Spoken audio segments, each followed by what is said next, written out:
PM સંસદ પહોંચી ચૂક્યા છે, સંબોધન કરી રહ્યા છે, સીધા જઈશું ત્યાં। इस ऐतिहासिक अवसर के हम साक्षी बन रहे हैं।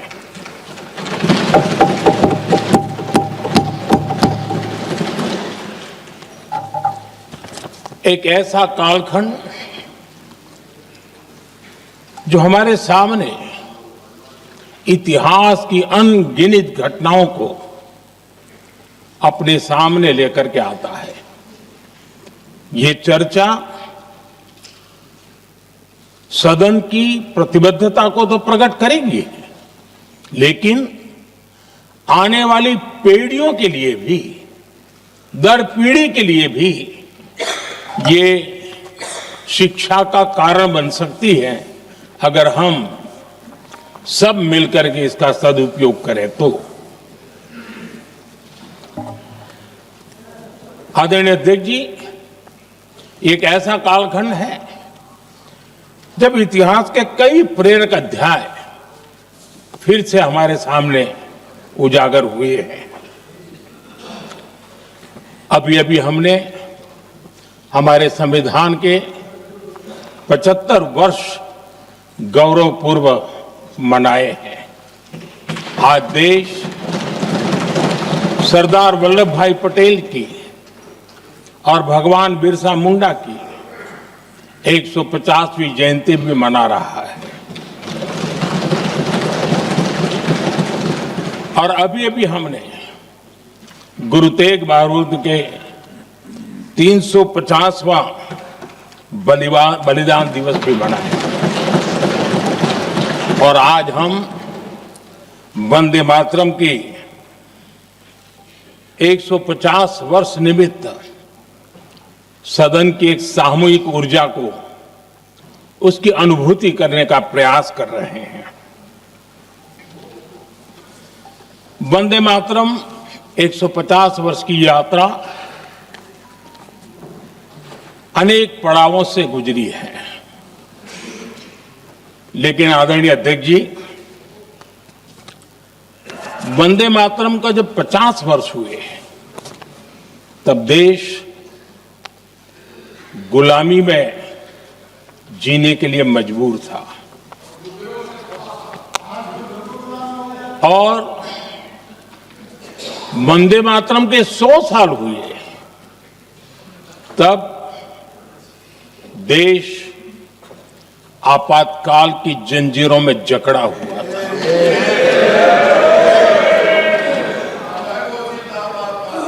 जब वंदे मातरम 100 साल के अत्यंत उत्तम पर्व था, तब भारत के संविधान का गला घोंट दिया गया था।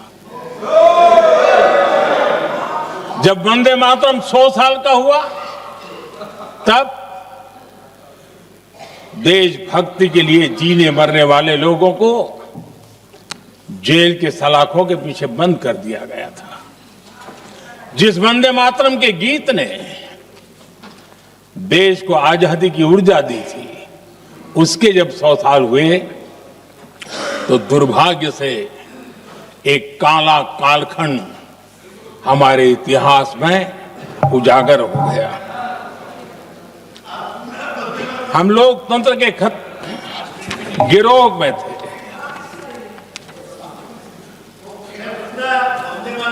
आदरणीय अध्यक्ष जी, 150 वर्ष उस महान अध्याय को,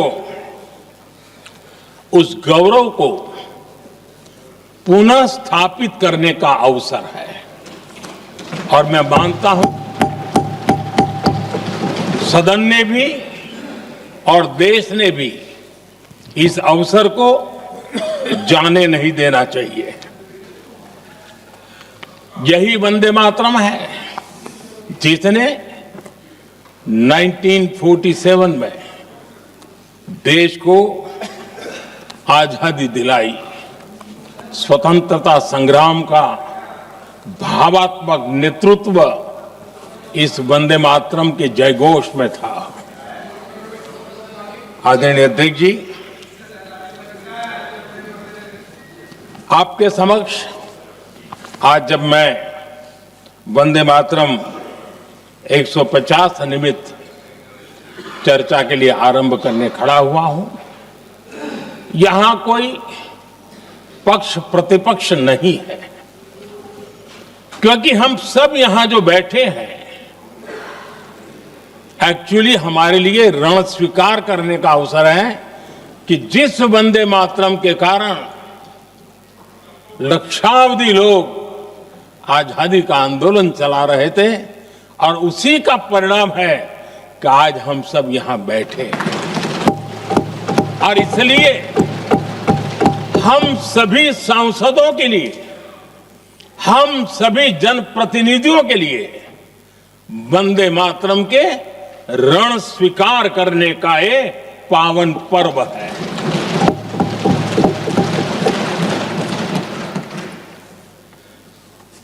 और इससे हम प्रेरणा लेकर के वंदे मातरम की जिस भावना ने देश की आजादी का जंग लड़ा, उत्तर दक्षिण पूर्व पश्चिम पूरा देश एक स्वर से वंदे मातरम बोल के आगे बढ़ा।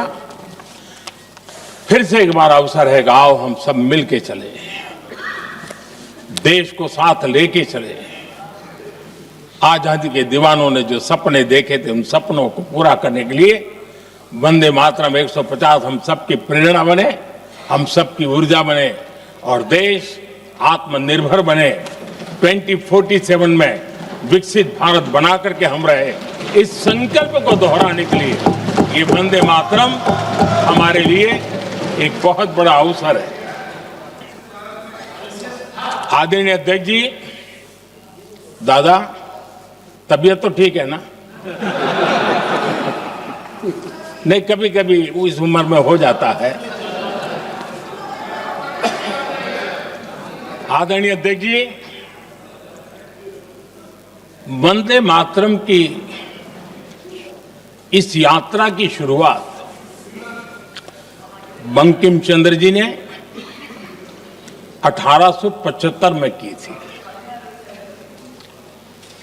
और गीत ऐसे समय लिखा गया था जब 1857 के स्वातंत्र संग्राम के बाद अंग्रेज सल्तनत बौखलाई हुई थी, भारत पर भांति भांति के दबाव डाल रही थी, भांति भांति के जुल्म कर रही थी और भारत के लोगों को मजबूर किया जा रहा था अंग्रेजों के द्वारा। और उस समय उनका जो राष्ट्रीय गीत था, गॉड सेव द क्वीन, इसको भारत में घर घर पहुंचाने का एक षड्यंत्र चल रहा था। ऐसे समय बंकिम दा ने चुनौती दी और ईंट का जवाब पत्थर से दिया और उसमें से वंदे मातरम का जन्म हुआ।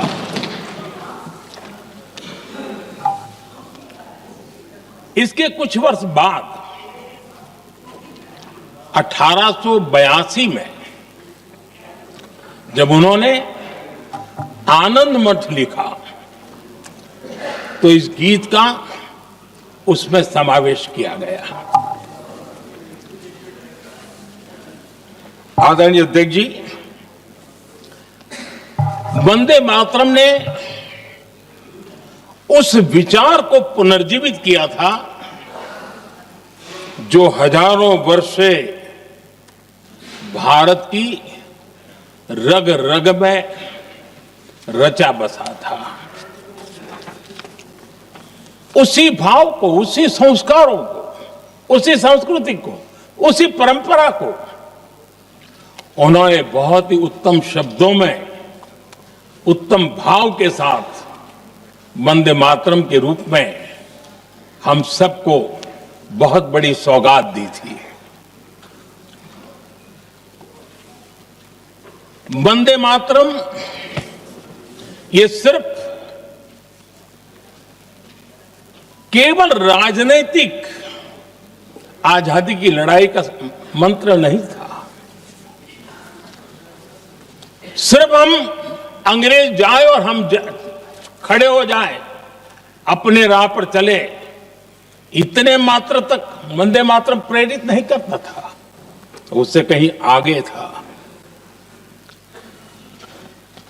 आजादी की लड़ाई इस मातृभूमि को मुक्त कराने का भी जंग था, अपनी मां भारती को उन बेड़ियों से मुक्ति दिलाने का एक पवित्र जंग था। और वंदे मातरम की पृष्ठभूमि हम देखें, उसके संस्कार सरिता देखें, तो हमारे यहां वेद काल से एक बात बार बार हमारे सामने आई है। जब वंदे मातरम कहते हैं तो वही वेद काल की बात हमें याद आती है। वेद काल से कहा गया है, माता भूमि ही पुत्रो अहम पृथिव्याः, अर्थात ये भूमि मेरी माता है और मैं पृथ्वी का पुत्र हूं। आदरणीय अध्यक्ष जी, यही वो विचार है जिसको प्रभु श्री राम ने भी लंका के वैभव को छोड़ते हुए कहा था, जननी जन्मभूमिश्च स्वर्गादपि गरीयसी।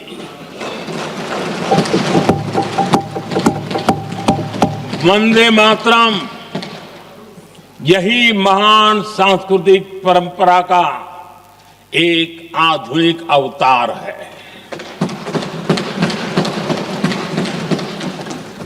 आदरणीय अध्यक्ष जी, बंकिम दा ने जब वंदे मातरम की रचना की तो स्वाभाविक ही वो स्वतंत्रता आंदोलन का स्वर बन गया। पूरब से पश्चिम, उत्तर से दक्षिण, वंदे मातरम हर भारतीय का संकल्प बन गया। इसलिए वंदे मातरम की स्तुति में लिखा गया था, मातृभूमि स्वतंत्रता की वेदिका पर मदोमय, मातृभूमि स्वतंत्रता की वेदिका पर मोदमय, स्वार्थ का बलिदान है यह शब्द है वंदे मातरम। है सजीवन मंत्र भी, यह विश्व विजयी मंत्र भी, शक्ति का आह्वान है यह शब्द वंदे मातरम। उष्ण शोणित से लिखो, वक्ष स्थली को चीर कर, वीर का अभिमान है यह शब्द वंदे मातरम। आदरणीय अध्यक्ष जी, कुछ दिन पूर्व जब वंदे मातरम 150 का आरंभ हो रहा था तो मैंने उस आयोजन में कहा था, वंदे मातरम हजारों वर्ष की सांस्कृतिक ऊर्जा भी थी, उसमें आजादी का जज्बा भी था और आजाद भारत का विजन भी था। अंग्रेजों के उस दौर में एक फैशन हो गई थी भारत को कमजोर, निकम्मा, आलसी, कर्महीन, इस प्रकार भारत को जितना नीचा दिखा सके ऐसी एक फैशन बन गई थी। और उसमें हमारे यहां भी जिन्होंने तैयार किए थे वो लोग भी वही भाषा बोलते थे। तब बंकिम दा ने उस हीन भावना को भी झकझोरने के लिए और सामर्थ्य का परिचय कराने के लिए वंदे मातरम के भारत के सामर्थ्यशाली स्वरूप को प्रकट करते हुए आपने लिखा था, त्वं हि दुर्गा दश प्रहरण धारिणी कमला कमलदल विहारिणी वाणी विद्या दायिनी नमामि त्वां नमामि कमलाम् अमलाम् अतुलाम् सुजलाम् सुफलाम् मातरम् वंदे मातरम्। अर्थात भारत माता ज्ञान और समृद्धि की देवी भी है और दुश्मनों के सामने अस्त्र शस्त्र धारण करने वाली चंडी भी है। अध्यक्ष जी, ये शब्द, ये भाव, ये प्रेरणा गुलामी की हताशा में हम भारतीयों को हौसला देने वाले थे। इन वाक्यों ने तब करोड़ों देशवासियों को यह एहसास कराया कि लड़ाई किसी जमीन के टुकड़े के लिए नहीं है। ये लड़ाई सिर्फ सत्ता के सिंहासन को कब्जा करने के लिए नहीं है। ये गुलामी की बेड़ियों को मुक्त कर हजारों साल की महान जो परंपराएं थी, महान संस्कृति, जो गौरवपूर्ण इतिहास था, उसको फिर से पुनर्जन्म कराने का संकल्प इसमें था।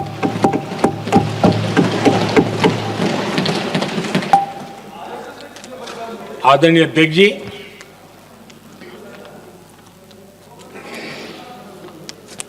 वंदे मातरम, इसका जो जन जन से जुड़ाव था, ये हमारे स्वतंत्र संग्राम की एक लंबी गाथा अभिव्यक्त होती है। आदरणीय अध्यक्ष जी, जब भी जैसे किसी नदी की चर्चा होती है, चाहे सिंधु हो, सरस्वती हो, कावेरी हो, गोदावरी हो, गंगा हो, यमुना हो, उस नदी के साथ एक सांस्कृतिक धारा प्रवाह, एक विकास यात्रा का धारा प्रवाह, एक जन जीवन की यात्रा का प्रवाह उसके साथ जुड़ जाता है। लेकिन क्या कभी किसी ने सोचा है कि आजादी जंग के हर पड़ाव, वो पूरी यात्रा वंदे मातरम की भावनाओं से गुजरता था, उसके तट पर पल्लवित होता था। ऐसा भाव काव्य शायद दुनिया में कहीं उपलब्ध नहीं होगा। आदरणीय अध्यक्ष जी,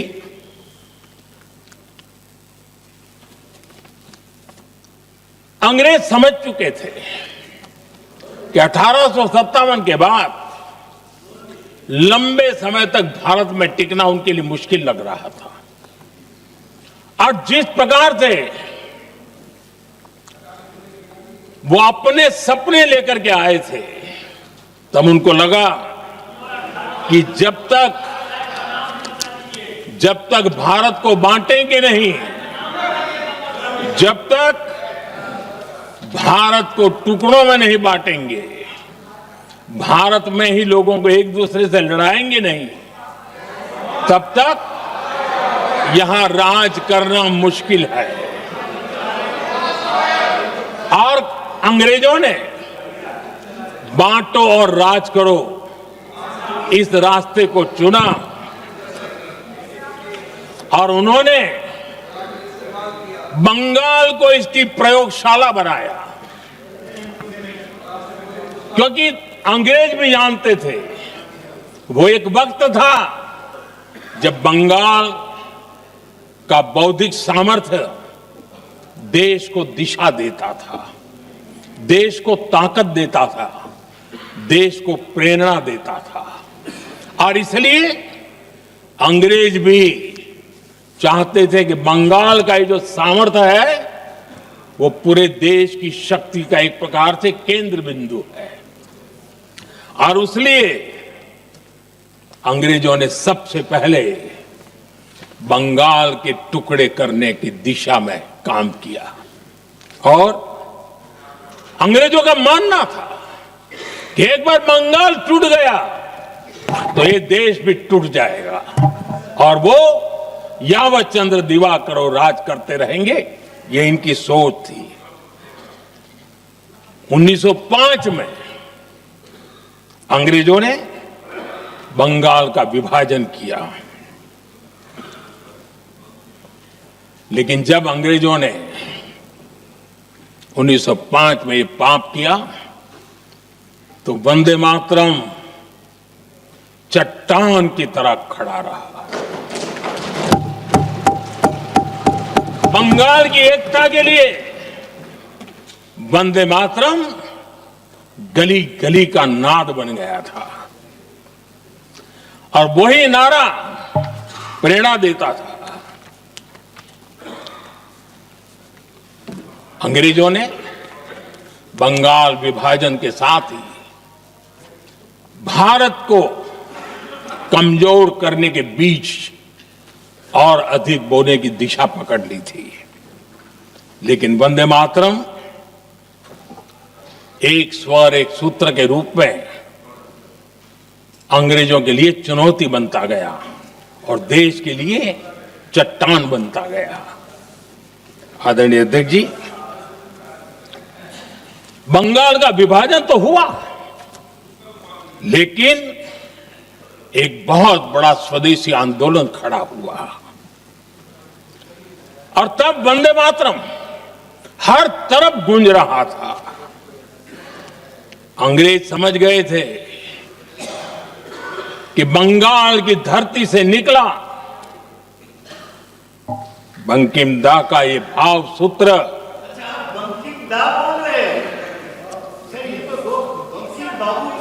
बंकिम बाबू बोले। अच्छा, thank you thank you thank you thank you thank you, आपकी भावनाओं के लिए मैं आदर करता हूं। बंकिम बाबू ने थैंक यू दादा, थैंक यू। हाँ, आपको तो दादा कह सकता हूं ना, वरना उसमें भी आपको इतराज हो जाएगा। बंकिम बाबू ने ये जो भाव विश्व तैयार किया था, उनके भाव गीत के द्वारा उन्होंने अंग्रेजों को हिला दिया और अंग्रेजों ने देखिए कितनी कमजोरी होगी और इस गीत की ताकत कितनी होगी। अंग्रेजों ने उसको कानूनी रूप से प्रतिबंध लगाने के लिए मजबूर होना पड़ा था। गाने पर सजा, छापने पर सजा, इतना ही नहीं, वंदे मातरम शब्द बोलने पर भी सजा। इतने कठोर कानून लागू कर दिए गए थे। हमारे देश की आजादी के आंदोलन में सैकड़ों महिलाओं ने नेतृत्व किया, लक्षावधि महिलाओं ने योगदान दिया। एक घटना का मैं जिक्र करना चाहता हूं। 22 साल में वंदे मातरम गाने पर सर्वाधिक जुल्म हुए थे। वो 22 साल आज भारत का हिस्सा नहीं रहा है और उस समय 22 साल की हमारी माताएं, बहनें, बच्चे मैदान में उतरी थी वंदे मातरम के स्वाभिमान के लिए। इस प्रतिबंध के विरोध में लड़ाई के मैदान में उतरी थी और तब 22 साल की एक वीरांगना श्रीमती सरोजिनी बोस, जिन्होंने उस जमाने में वहां की भावना को देखिए और उन्होंने कहा था कि वंदे मातरम जो प्रतिबंध लगा है, जब तक ये प्रतिबंध नहीं हटता है, मैं अपनी चूड़ियां जो पहनती हूं निकाल दोगी। भारत में वो एक जमाना था, चूड़ी निकालना यानी महिला के जीवन की एक बहुत बड़ी घटना हुआ करती, लेकिन उनके लिए वंदे मातरम की वो भावना थी।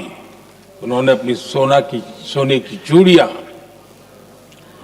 जब तक वंदे मातरम प्रतिबंध नहीं हटेगा मैं दोबारा नहीं धारण करूंगी, ऐसा बड़ा व्रत ले लिया था। हमारे देश के बालक भी पीछे नहीं रहे थे। उनको कोड़े की सजा होती थी, छोटी छोटी उम्र में उनको जेल में बंद कर दिया जाता। और उन दिनों खास करके बंगाल की गलियों में लगातार वंदे मातरम के लिए प्रभात फेरियां निकलती थी। अंग्रेजों के नाको दम कर दिया था। और उस समय गीत गूंजता था बंगाल में, जाए जाबे जीवनो चोले, जाए जाबे जीवनो चोले, जोगो तो माजे तोमार काजे, वंदे मातरम बोले। अर्थात हे मां, संसार में तुम्हारा काम करते और वंदे मातरम कहते जीवन भी चला जाए तो वो जीवन भी धन्य है। ये बंगाल की गलियों में बच्चे कह रहे हैं। ये गीत उन बच्चों की हिम्मत का स्वर था और उन बच्चों की हिम्मत ने देश को हिम्मत दी थी। बंगाल की गलियों से निकली आवाज देश की आवाज बन गई थी।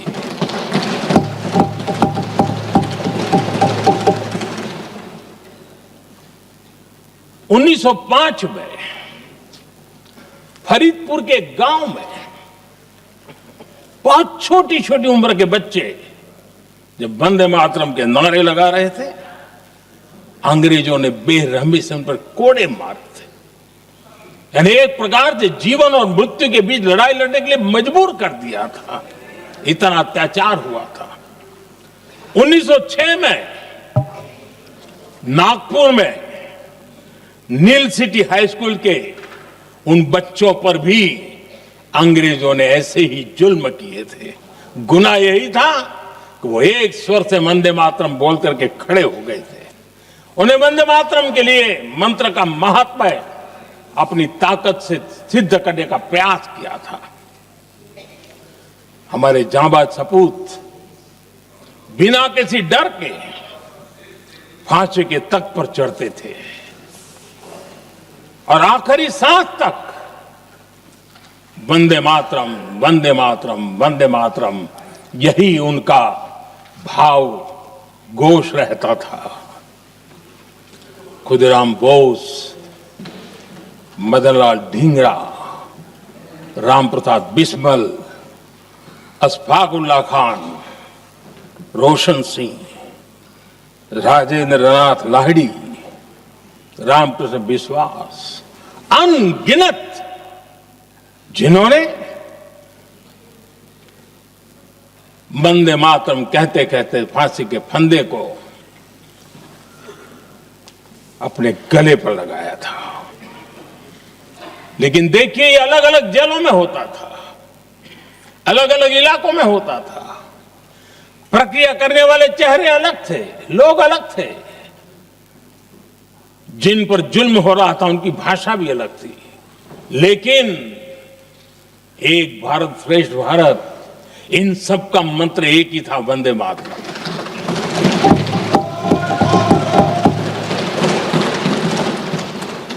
चटगांव की स्वराज क्रांति, जिन युवाओं ने अंग्रेजों को चुनौती दी, वे भी इतिहास के चमकते हुए नाम है।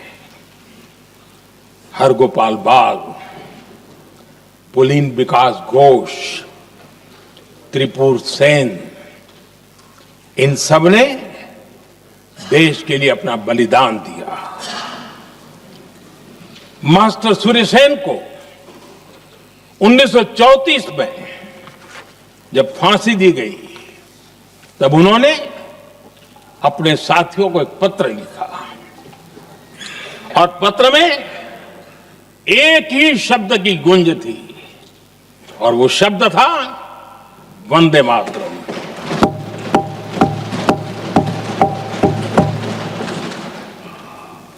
आदरणीय अध्यक्ष जी, हम देशवासियों को गर्व होना चाहिए। दुनिया के इतिहास में कहीं पर भी ऐसा कोई काव्य नहीं हो सकता, ऐसा कोई भावगीत नहीं हो सकता जो सदियों तक एक लक्ष्य के लिए कोटि कोटि जनों को प्रेरित करता हो और जीवन आहूत करने के लिए निकल पड़ते हो। दुनिया में ऐसा कोई भावगीत नहीं हो सकता जो वंदे मातरम। पूरे विश्व को पता होना चाहिए कि गुलामी के कालखंड में भी ऐसे लोग हमारे यहां पैदा होते थे जो इस प्रकार के भावगीत की रचना कर सकते थे। ये विश्व के लिए अजूबा है, हमें गर्व से कहना चाहिए, तब दुनिया भी मानना शुरू करेगी। ये हमारी स्वतंत्रता का मंत्र था, ये बलिदान का मंत्र था, ये ऊर्जा का मंत्र था, ये सात्विकता का मंत्र था, ये समर्पण का मंत्र था, ये त्याग और तपस्या का मंत्र था, संकटों को सहने का सामर्थ्य देने का ये मंत्र था और वो मंत्र वंदे मातरम था। और इसलिए गुरुदेव रविंद्रनाथ टैगोर ने लिखा था,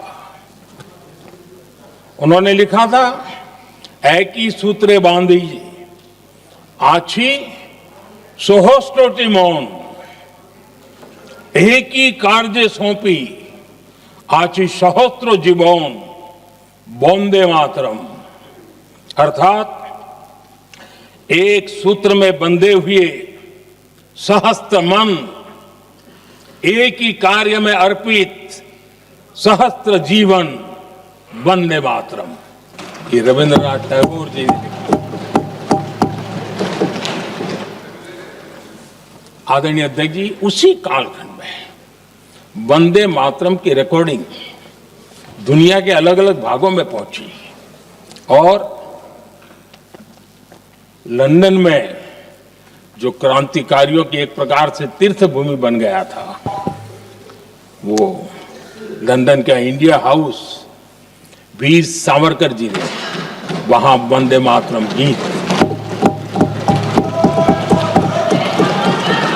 और वहां ये गीत बार बार गूंजता था। देश के लिए जीने मरने वालों के लिए वो एक बहुत बड़ा प्रेरणा का अवसर रहता था। उसी समय बिपिन चंद्र पाल और महर्षि अरविंद घोष, उन्होंने अखबार निकाले, उस अखबार का नाम भी उन्होंने वंदे मातरम रखा। यानी डगर डगर पर अंग्रेजों की नींद हराम करने के लिए वंदे मातरम काफी हो जाता था और इसलिए उन्होंने इस नाम रखा। अंग्रेजों ने अखबारों पर रोक लगा दी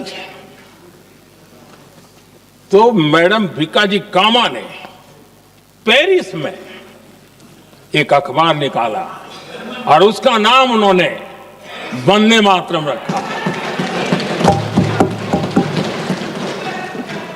आदरणीय अध्यक्ष जी, वंदे मातरम ने भारत को स्वावलंबन का रास्ता भी दिखाया।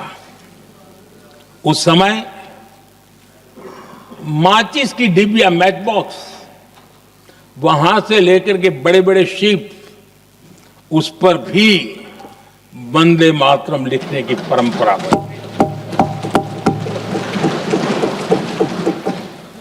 और बाहरी कंपनियों को चुनौती देने का एक माध्यम बन गया, स्वदेशी का एक मंत्र बन गया। आजादी का मंत्र स्वदेशी के मंत्र की तरफ विस्तार होता गया। आदरणीय अध्यक्ष जी, मैं एक और घटना का जिक्र भी करना चाहता हूं। 1907 में जब वीओ चिदम्बरम पिल्लाई उन्होंने स्वदेशी कंपनी का जहाज बना तो उस पर भी लिखा था वंदे मातरम।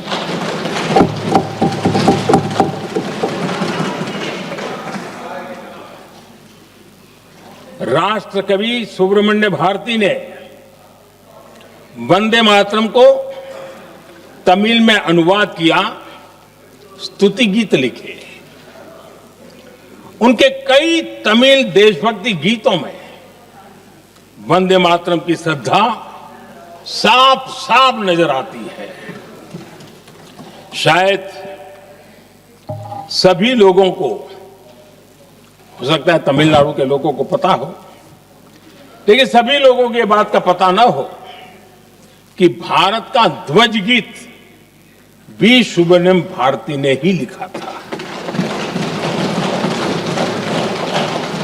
उस ध्वज गीत का वर्णन जिस पर वंदे मातरम लिखा हुआ था, तमिल में इस ध्वज गीत का शीर्षक था ताइन माणी कोडी पारीर तालंदु पणिंदु पुलहिंद्रु वारीर। अर्थात देश प्रेमियों, दर्शन कर लो, सविनय अभिनंदन कर लो, मेरी मां की दिव्य ध्वजा का वंदन कर लो।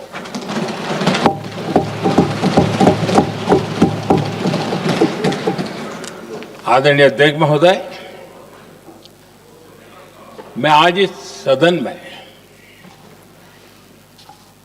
वंदे मातरम पर महात्मा गांधी की भावनाएं क्या थी वो भी रखना चाहता हूं।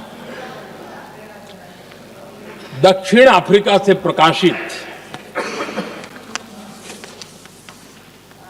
एक साप्ताहिक पत्रिका निकलती थी, इंडियन ओपिनियन, और इस इंडियन ओपिनियन में महात्मा गांधी ने 2 दिसंबर 1905 जो लिखा था उसको मैं कोट कर रहा हूं। उन्होंने लिखा था, महात्मा गांधी ने लिखा था, गीत वंदे मातरम जिसे बंकिम चंद्र ने रचा है, पूरे बंगाल में अत्यंत लोकप्रिय हो गया है।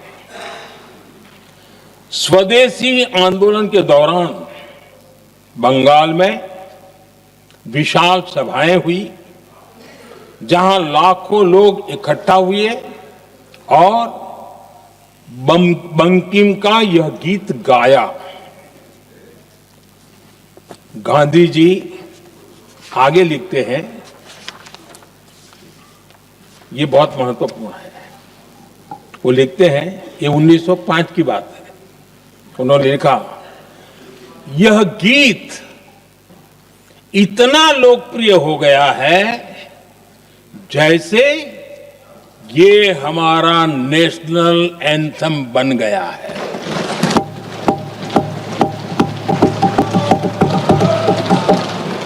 इसकी भावनाएं महान है और यह अन्य राष्ट्रों के गीतों से अधिक मधुर है।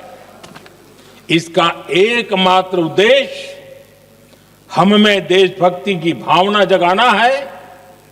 यह भारत को मां के रूप में देखता है और उसकी स्तुति करता है। अध्यक्ष जी, जो वंदे मातरम 1905 में महात्मा गांधी को नेशनल एंथम के रूप में दिखता था, देश के हर कोने में, हर व्यक्ति के जीवन में जो भी देश के लिए जीता जानता, देश के लिए जागता था, उन सब के लिए वंदे मातरम की ताकत बहुत बड़ी थी। वंदे मातरम इतना महान था, जिसकी भावना इतनी महान थी, तो फिर पिछली सदी में इसके साथ इतना बड़ा अन्याय क्यों हुआ?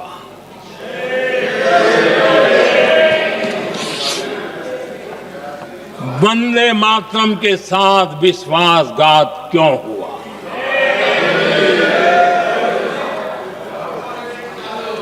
ये अन्याय क्यों हुआ? वो कौन सी ताकत थी जिसकी इच्छा खुद पूज्य बापू की भावनाओं पर भी भारी पड़ गई, जिसने वंदे मातरम जैसी पवित्र भावना को भी विवादों में घसीट दिया। मैं समझता हूं कि आज जब हम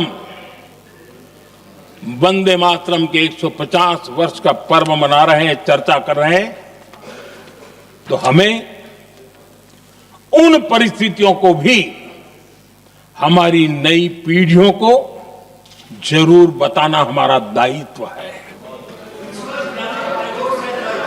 जिससे के वजह से वंदे मातरम के साथ विश्वासघात किया गया।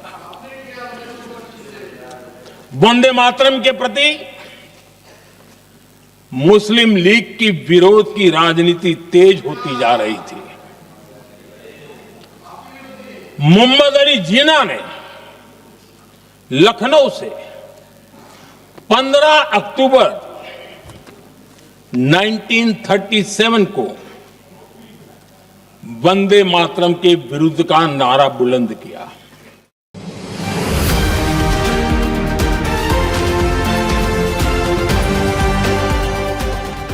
TV13 गुजराती हक थी गुजराती।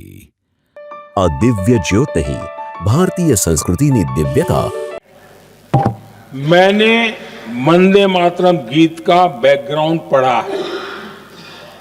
नेहरू जी फिर लिखते हैं, मुझे लगता है कि ये जो बैकग्राउंड है इससे मुस्लिम भड़केंगे। साथियों, इसके बाद कांग्रेस की तरफ से बयान आया कि 26 अक्टूबर से कांग्रेस कार्य समिति की एक बैठक कोलकाता में होगी, जिसमें वंदे मातरम के उपयोग की समीक्षा की जाएगी। बंकिम बाबू का बंगाल, बंकिम बाबू का कोलकाता, और उसको चुना गया और वहां पर समीक्षा करना तय किया। पूरा देश हतप्रभ था, पूरा देश हैरान था। पूरे देश में देशभक्तों ने इस प्रस्ताव के विरोध में देश के कोने कोने में प्रभात फेरियां निकाली, वंदे मातरम गीत गाया। लेकिन देश का दुर्भाग्य कि 26 अक्टूबर को कांग्रेस ने वंदे मातरम पर समझौता कर लिया।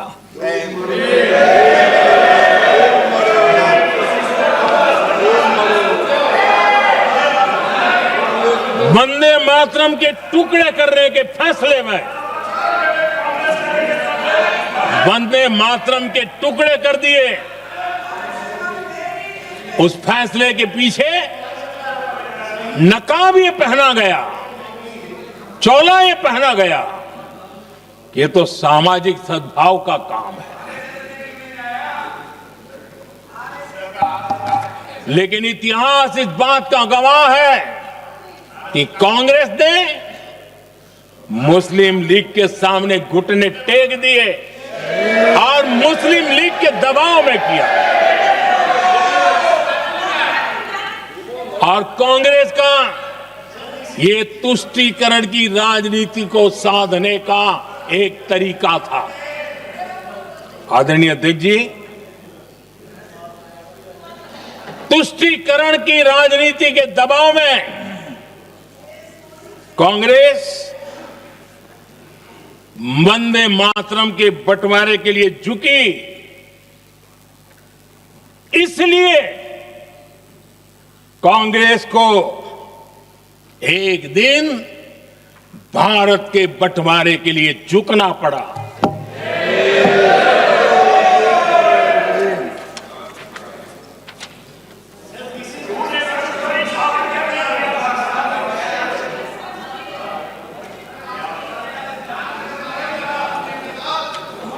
मुझे लगता है कांग्रेस ने आउटसोर्स कर दिया है।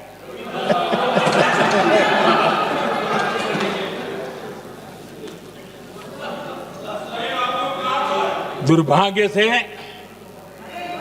कांग्रेस की नीतियां वैसी की वैसी थी है, और इतना ही नहीं, आईएनसी चलते चलते एमएमसी हो गया है।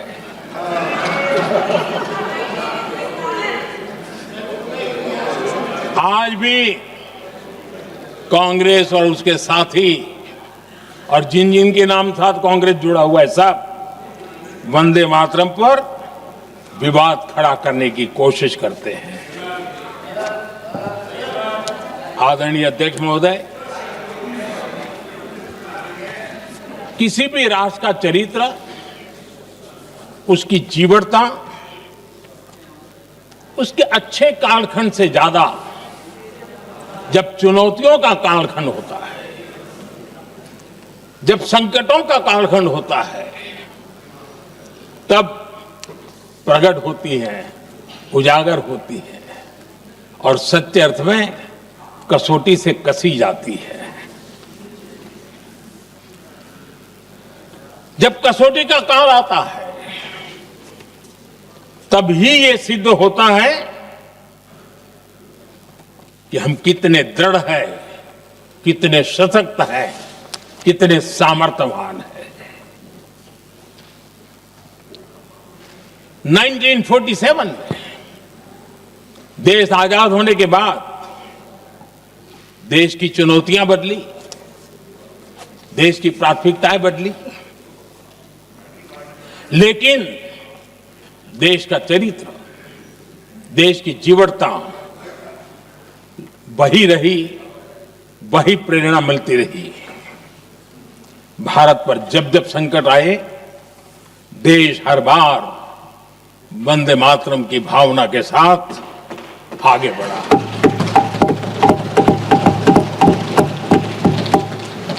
बीच का कालखंड कैसा गया जाने दो, लेकिन आज भी 15 अगस्त 26 जनवरी की जब बात आती है, हर घर तिरंगा की बात आती है, चारों तरफ वो भाव दिखता है, तिरंगे झंडे फहरते हैं। एक जमाना था जब देश पर खाद्य का संकट आया, वही वंदे मातरम का भाव था। मेरे देश के किसानों ने अंदर के भंडार भर दिए, और इसके पीछे भाव वही है, वंदे मातरम। जब देश की आजादी को कुचलने की कोशिश हुई, संविधान के पीठ पे छुरा भोंक दिया गया, आपातकाल थोप दिया गया, यही वंदे मातरम की ताकत थी कि देश खड़ा हुआ और परास्त करके रहा। देश पर जब भी युद्ध थोपे गए, देश को जब भी संघर्ष की नौबत आई, यही वंदे मातरम का भाव था। देश का जवान सीमाओं पर अड़ गया और मां भारती का झंडा फहराता रहा, विजय से प्राप्त कर। कोरोना जैसे वैश्विक महासंकट आया, यही देश उसी भाव से खड़ा हुआ, उसको भी परास्त करके आगे बढ़ गया। आदरणीय अध्यक्ष जी, यह राष्ट्र की शक्ति है, यह राष्ट्र को भावनाओं से जोड़ने वाला सामर्थ्यवान एक ऊर्जा प्रवाह है, ये चेतना प्रवाह है, ये संस्कृति की अविरल धारा का प्रतिबिंब है, उसका प्रकटीकरण है। ये वंदे मातरम हमारे लिए सिर्फ स्मरण करने का काल नहीं, एक नई ऊर्जा, नई प्रेरणा का लेने का काल बन जाए, और हम उसके लिए प्रति समर्पित होते चले। और मैंने पहले कहा, हम लोगों पर तो कर्ज है वंदे मातरम का, वही वंदे मातरम है जिसने वो रास्ता बनाया, जिस रास्ते से हम यहां पहुंचे हैं, और इसलिए हमारा कर्ज बनता है।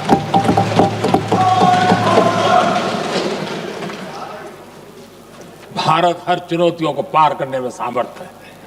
वंदे मातरम के भाव की वो ताकत है। वंदे मातरम ये सिर्फ गीत या भावगीत नहीं, ये हमारे लिए प्रेरणा है।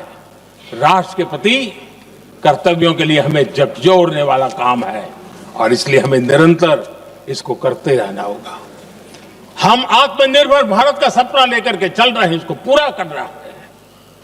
वंदे मातरम हमारी प्रेरणा है। हम स्वदेशी आंदोलन को ताकत देना चाहते हैं।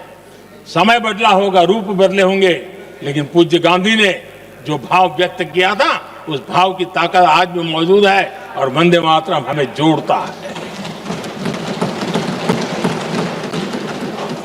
देश के महापुरुषों का सपना था स्वतंत्र भारत का। देश की आज की पीढ़ी का सपना है समृद्ध भारत का। आजाद भारत का सपने को सिंचा था वंदे भारत की भावना है, वंदे मातरम की भावना ने। समृद्ध भारत के सपने को सिंचेगा वंदे मातरम की भावना। उसी भावना को लेकर के हमें आगे चलना है और हमें आत्मनिर्भर भारत बनाना। 2047 में देश विकसित भारत बन के रहे। अगर आजादी के 50 साल पहले कोई आजाद भारत का सपना देख सकता था तो 25 साल पहले हम भी तो समृद्ध भारत का सपना देख सकते हैं, विकसित भारत का सपना देख सकते हैं और इस सपने के लिए अपने आप को खपा भी सकते हैं। इसी मंत्र, इसी संकल्प के साथ वंदे मातरम हमें प्रेरणा देता रहे। वंदे मातरम का हम ऋण स्वीकार करें, वंदे मातरम की भावना को लेकर के चले, देशवासियों को साथ लेकर के चले, हम सब मिलकर के चले, इस सपने को पूरा करें। इसी एक भाव के साथ ये चर्चा का आज आरंभ हो रहा है। मुझे पूरा विश्वास है कि दोनों सदनों में देश के अंदर वो भाव भरने वाला कारण बनेगा, देश को प्रेरित करने वाला कारण बनेगा, देश की नई पीढ़ी को ऊर्जा देने का कारण बनेगा। इन्हीं शब्दों के साथ आपने मुझे अवसर दिया, मैं आपका बहुत बहुत आभार व्यक्त करता हूं। बहुत बहुत धन्यवाद। वंदे मातरम, वंदे मातरम, वंदे मातरम।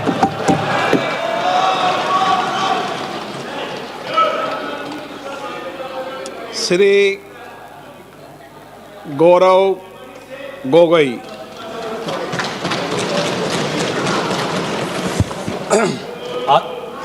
आदरणीय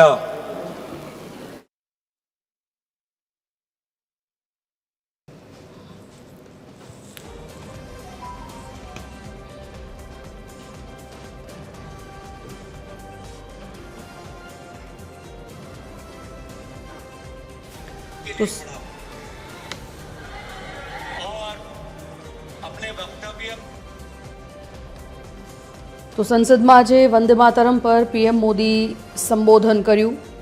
પીએમ મોદીએ વંદે માતરમની 150મી વર્ષગાંઠ ઉજવવી એ ગર્વની વાત છે તેવી વાત કરી અને સાથે જ કહ્યું કે વંદે માતરમને યાદ કરવું એ આપણા બધા માટે સૌભાગ્યની વાત છે, જેને આપણને બલિદાન અને તપસ્યાનો માર્ગ બતાવ્યો છે। આપણા માટે ગર્વની વાત છે કે વંદે માતરમના 150 વર્ષ પૂરા થવા પર આપણે આ બધા ऐतिहासिक क्षणना साक्षी बनी रहा है। घणा बधा मुद्दाओं आज आ संबोधन में वडाप्रधाने आवरी लीधा हता। खास कहूं कि आ भारतीयों त्यारे लाखों देशवासीओं ने एहसास कराव्यो कि लड़ाई जमीनना टुकड़ा माटे नहोती, कि मात्र सत्ताना सिंहासन पर कब्जो मेळववा माटे नहोती। वंदे मातरमनो दरेक व्यक्ति साथेनो संबंध आपणा स्वतंत्रता संग्रामनी लांबी वार्ताने प्रतिबिंबित करे छे।